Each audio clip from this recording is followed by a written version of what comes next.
Hey Jaylene, it's Mrs. Kleinwert, and this is the third and final assignment for you to do, writing a cover letter.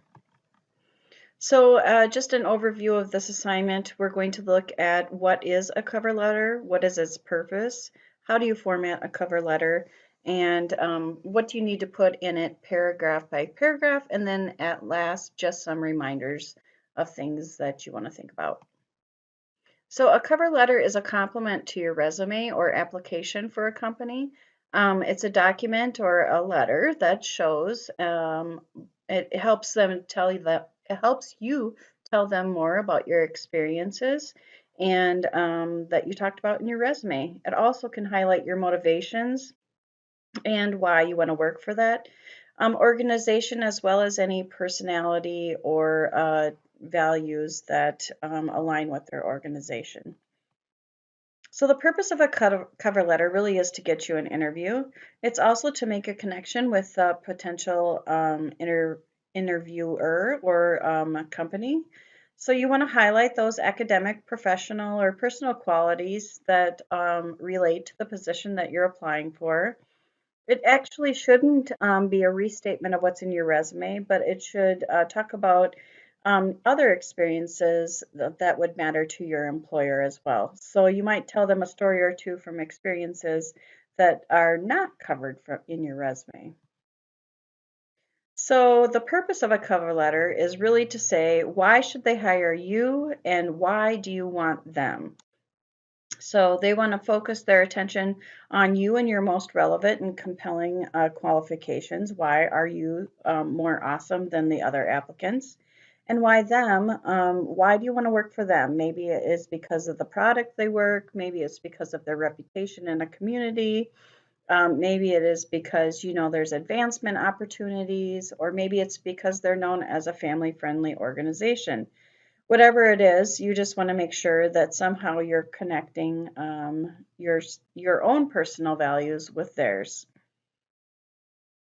So what makes up a cover letter? There's different parts. We're going to start from top to bottom with your address, the date, their address, salutation, the body paragraphs, and then the closing.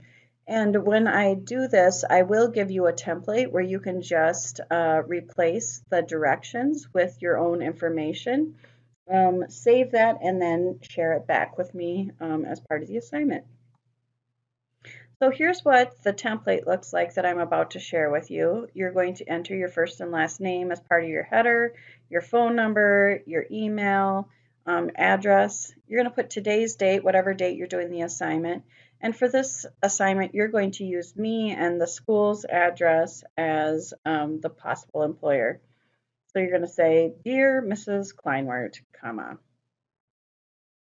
And then just here's the information for you as you put together that letter. So there are 4 paragraphs that you are going to include in your letter. One is the opening paragraph. So you could say, I see that you have the position of a secretary open for McNeil Steel. I heard about it through a friend of mine that works there. His name is blah, blah, blah. Sometimes dropping that name is if they're a good employee anyway, is a chance for you to make a connection with the person interviewing. In the first body paragraph or your second paragraph overall, you're going to connect your skills, characteristics, experiences to the position in general. So you could say you're well organized, you communicate well with a lot of different kinds of people, and that you're friendly and easy to approach. The third paragraph, your second body paragraph, you're going to look at the organization in general. So how do you relate to that organization? So if you are applying to me at the school, you could say, well, I speak Spanish, so I would be able to help all the Spanish speaking students, or I work well with the teachers because I know what kinds of questions students should ask, or I've always had a positive attitude and I'm ready to learn new things.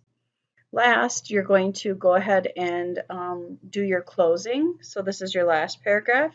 You're going to say that you look forward to the opportunity of an interview and that you could discuss your qualifications in more detail. Mention that you maybe will reach out in a week or so after you send this letter to see where they are in the hiring process, and do call them in a week or so to see where they're at if they haven't contacted you already, because it shows that you can set a deadline and follow through. So this is just what the template looks like. It will have the instructions again, and you can just type right over the top of these the information that's specific to you. This is the last and probably the easiest part of the letter, and it's just the signature. So you're going to put sincerely, respectfully, thank you for your time. There'll be one, two, three, four enters. Then you're going to put your first and last name, and you're going to put the word enclosure below because that says that your resume is the next document. So things to remember, it's just why you are the best fit and why them. And then you want to talk about how your experiences are a good match. You're in the style of the letter, it should be kind of a storytelling, a narrative to talk about you. The font should be the same as your resume and consistency across all those documents. The letter should be no more than one page. They will not read more than one page just because they're in a hurry. And then tailor each letter. Don't have a cover letter that goes to any position. So it should be specific to each position you apply to. So here's just a conclusion. If you have any questions about the assignment or putting together the cover letter, do let me know. Otherwise, rewatch, pause, replay, and good luck writing your letter. Thanks. Talk to you soon. Bye.